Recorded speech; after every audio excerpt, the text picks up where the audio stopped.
네, 지난주에 미국 증시가 다우지수 25,000 돌파라는 새 역사를 썼습니다. 이번 주에도 지난주에 상승 탄력을 받을 수 있을지 주목되는데요. 이 미국 증시 담당하고 있는 하나금융투자의 맹경렬 연구원과 이야기 나눠봅니다. 네, 맹연구원.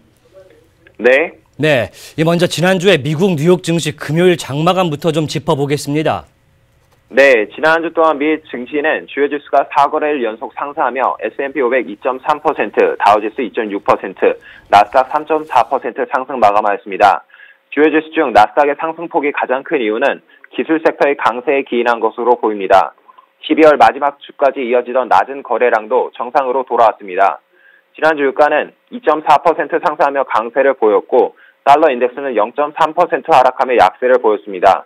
지난주 발표된 실업률은 4.1%를 유지한 반면 고용 관련 경제 지표는 12월 신규 고용이 소폭 감소하였다는 내용을 담고 있습니다.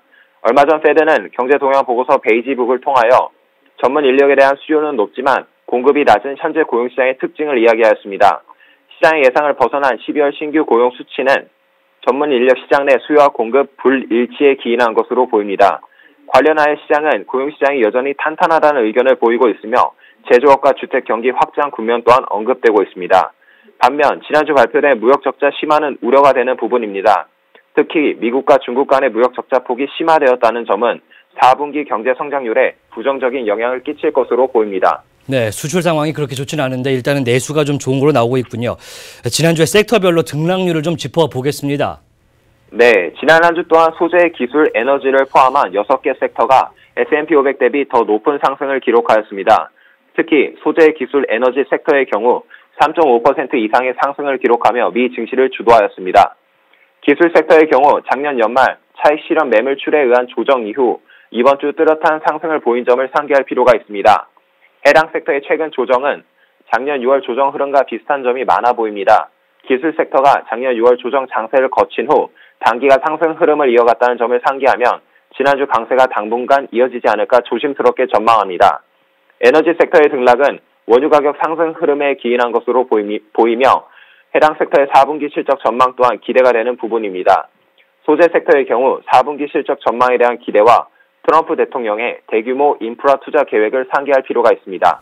네, 미국 증시는 계속해서 4분기 실적 발표가 이어지고 있는데 이번 주에는 주요 기업 어떤 곳이 나옵니까?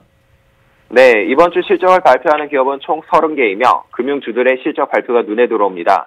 오는 목요일에는 뱅크 오브 아메리카, 금요일에는 블랙락, JP모건, 웰스파고가 실적을 발표합니다. 금융섹터는 세제개혁 관련 최대 수혜로 꼽히며 얼마 전 시장 내 주요 기관들 또한 금융 관련주에 대한 목표가를 무더기 상향 조정한 바 있습니다. 반면 글로벌 투자은행인 골드만삭스가 송환세 부담으로 4분기 실적 악화를 예고한 점은 우려가 되는 부분입니다. 그 외 지난 한 주 주요 기관들의 기업 평가와 매수 의견 조정이 눈에 들어옵니다. 지난 금요일 JP모건 체이스는 자동차 제조업체 피아트 클라이서의 매수 의견을 상향 조정하였고 뱅크 오브 아메리카 메릴린 린치는 시스코에 대한 긍정적인 의견을 표명하였습니다.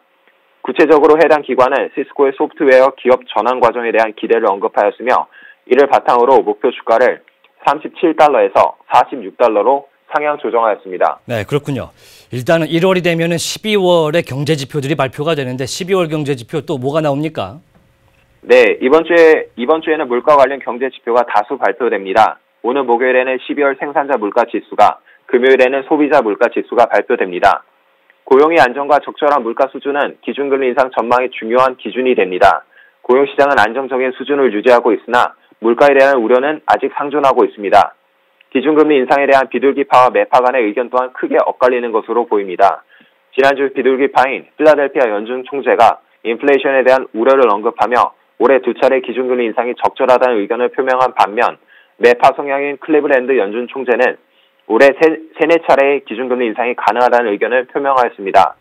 작년 12월 기준금리 인상과 더하여 페드는 2018년 3차례 기준금리 인상 가능성을 언급하였지만 금융규제 완화를 주장한 제롬 파월이 오는 2월 연준 의장에 취임한다는 점을 감안하면 올해 2차례 기준금리 인상 전망이 더 무게를 얻을 것으로 보입니다. 예, 2차례에서 3차례의 기준금리 인상이 보인다. 좋은 말씀 감사합니다. 네, 글로벌 증시 포커스 하나금융투자의 맹경렬 연구원이었습니다.